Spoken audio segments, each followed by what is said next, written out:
Bonjour et bonsoir à tous les passionnés de bodybuilding et bienvenue sur Moss Musclar. Donc, je voulais commencer cette review en vous parlant rapidement de Wesley Vissers. Donc, c'est un bodybuilder classique physique qui vient des Pays-Bas. Et c'est un de mes classiques physiques préférés. C'est pas mon athlète préféré en classique. Et on peut voir cette update qu'il a bien rattrapé ses points faibles. Enfin, pas vraiment les points faibles, mais les points en tout cas qui devait rattraper pour avoir un physique un peu plus harmonieux. En l'occurrence, ici, ce sont les jambes. Il a toujours eu des gros quads, mais il manquait de galbage au niveau des quads. Euh, et ça, c'est avec le développement du vaste externe en grosse partie, hein. C'est aussi en grosse partie génétique et morphologique. Si vous avez des fémurs très longs, avec des quadriceps très longs, ça va être difficile d'avoir des cuisses galbées. Maintenant, il a les fémurs qui sont plutôt courts, Wesley, avec des quads qui descendent bas, mais pas non plus trop bas. Donc voilà, je suis assez content de voir qu'il commence à avoir un physique qui est de plus en plus harmonieux. Il a encore 7 kilos à perdre pour cette compétition. Je sais pas encore quelle compétition il vise pour le moment. Mais voilà, c'est un peu à suivre. Alors, le grand sujet de la vidéo, comme vous avez pu le voir, donc Stéphane, enfin SNNFC a annoncé la prochaine compète de SN, parce qu'ils sont toujours en train de courir après une qualification pour l'Olympia. Et donc apparemment, il va participer à l'UK Pro à Londres le 11 août.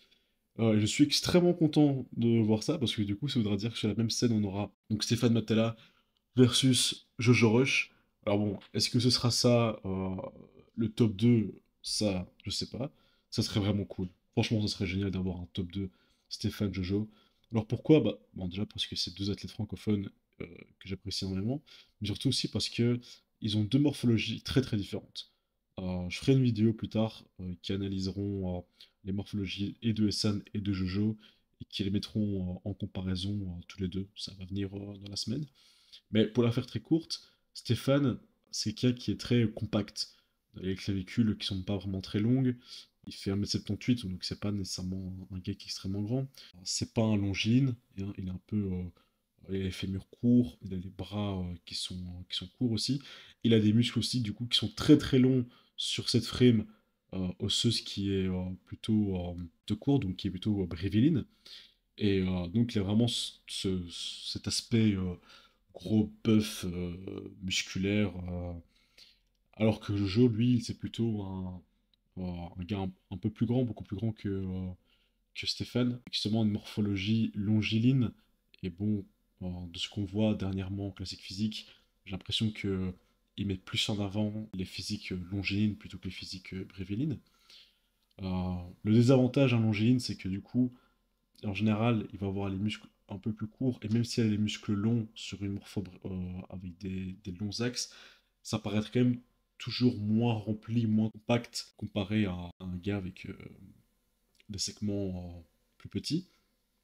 Mais je trouve que sur un longiligne, on a une plus belle harmonie globalement. En général, un longiligne, surtout un gars comme Jojo, on va avoir une très grosse cage, on va avoir des clavicules longues, donc on va vraiment avoir plus cet aspect V, cet aspect, ce ratio taille largeur épaule, qui va être plus accentué que sur quelqu'un qui a les clavicules plus courtes.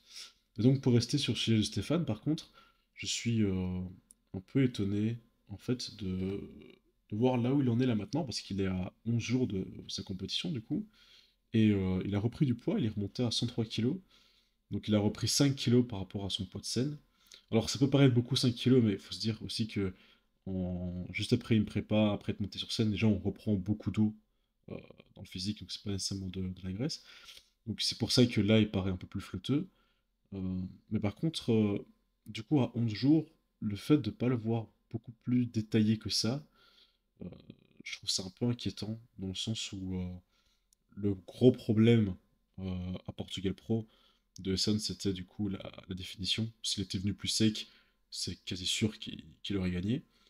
Et du coup, l'avoir vu reprendre autant de masse maintenant, le revoir aussi lourd là tout de suite, et se dire que dans 12 jours, il va remonter sur scène, donc c'est dans moins de 2 semaines, je trouve ça un petit peu bizarre. Maintenant, voilà, je suis pas non plus le préparateur de Stéphane, je suis pas Stéphane, je sais pas Essane, pardon, donc je sais pas ce qu'ils ont prévu, ce qu'ils ont en tête là maintenant, mais vu comme ça annonce pas un Stéphane peel to the bones, tu vois, genre, ça, j'ai pas l'impression qu'il va venir super détaillé et super sec, mais j'ai plus l'impression qu'il va revenir avec une shape plus ou moins comme celle pardon, qu'il avait ramené juste avant. Peut-être un petit peu plus plein, mais le but c'est pas de revenir plus plein, le but c'est de revenir plus défini. Donc ça sera à voir, c'est aussi à suivre. Maintenant là, il y a encore 11 jours, hein, tout peut encore changer sur ces 12 jours-là. Euh, Si ça se trouve, dans ce coup, il va sécher euh, entre là maintenant et le jour J, parce qu'en général, voilà, une prépa, c'est surtout sur cette période que ça se joue le plus. Enfin, tout le travail se fait avant, mais les détails, ça se joue là maintenant. Donc, à voir. Mais voilà.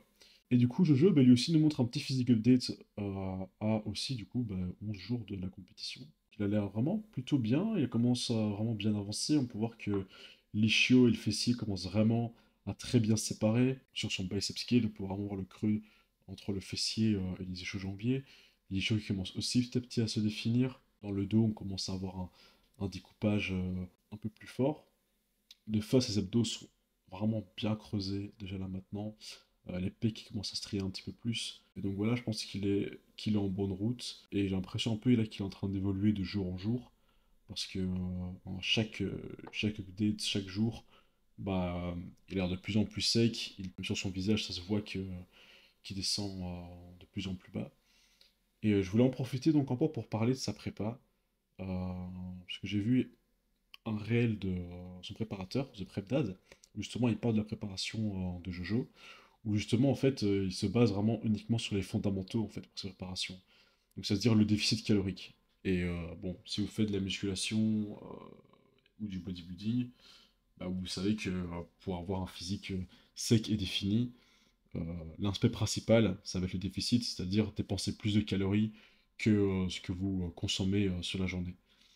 Et là-dessus, ils sont très très pointilleux, parce que là, ils sont, je pense, descendus à 2000 calories par jour de consommer, et il est à environ 15 000 pas sur cette préparation. Et ça a l'air de plutôt bien marcher pour le moment. Et alors, on a eu une petite story par Joe qui nous explique justement que cette prépa vraiment est très différente. Pour lui, c'est la meilleure prépa qu'il a fait et qu'il a le meilleur physique jusqu'à présent. Et pour le coup, je suis d'accord. Il n'a jamais été euh, aussi beau.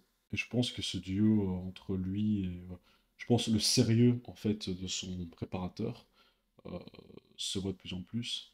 Et même Jojo, je pense, a l'air beaucoup plus à l'aise avec lui. Donc voilà, ça a l'air d'être un duo qui fonctionne. On a deux duos francophones qui vont s'affronter du coup voilà, hein, sur scène dans ce jour.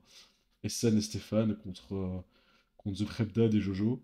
Donc voilà, si vous voulez rien manquer là-dessus et que vous voulez tout suivre de très près, n'hésitez pas à partager la vidéo et à vous abonner. Et donc la dernière petite histoire, je voulais aborder donc le dernier physique update de Derek Lunford. Donc pour ceux qui ne savent pas, il a fait top 2 à l'Olympia l'année passée. Il a déjà gagné l'Olympia en 212, il y a 2 ans. Et donc pour sa toute première participation en Open, il a fait deuxième. Et bon on peut pas faire mieux. Enfin si on peut faire mieux, on peut faire premier directement, mais c'est jamais arrivé. Enfin sauf dans les années 60. Mais sinon, depuis, c'est plus jamais arrivé. Et donc voilà, Derek, là ici, ce qu'on peut voir, c'est que sur son off-season, qui n'est pas encore terminé, il a extrêmement bien développé les quadriceps, surtout le vaste externe, ce qui pour Derek a toujours été le point faible, ça a toujours été les jambes. Et là, on dirait que c'est un point fort, tellement ils sont énormes. Et ce qui est plus étonnant, en fait, c'est que malgré toute la masse qu'il a acquise, et surtout sur les jambes, il garde quand même une section médiane, enfin une section abdominale extrêmement bien contrôlée. Enfin, il arrive à taper un vacuum en double biceps. Alors, je sais pas à quel poids il est en ce moment, mais il doit être tellement lourd pour sa taille. Et arriver à contrôler son poids à cette taille-là et contrôler sa taille à cette taille-là, ça doit être très difficile. Donc, je suis épaté, et ça fait aussi plaisir hein, de voir des physiques comme ça, vraiment, parce que franchement, les 10 dernières années, le bodybuilding, ça devenait n'importe quoi. On voyait des gars qui faisaient 200, 150 pounds, enfin, qui faisaient 110 kilos, 115 kilos, 120, 130 kilos, avec des gros ventres comme s'ils étaient enceintes. Et là, c'est quand même plaisir de voir des gars avec des physiques quand même plus harmonieux, de revoir des tailles fines, de revoir ce physique en X, et des gars qui sont beaux de face, de profil et de dos. Alors maintenant, il faudra voir si Derek arrivera à ramener la condition cette année euh, pour essayer de battre Adi Choopan et prendre la première place. Ça, ce sera sa quest, sa quête pour cette année. Mais donc voilà, ce sera tout pour cette vidéo. N'hésitez pas à mettre un commentaire sur ce que vous pensez par rapport à la shape de Stéphane et celle de Jojo en ce moment. Euh, Sinon, ce sera tout et passez bonne soirée.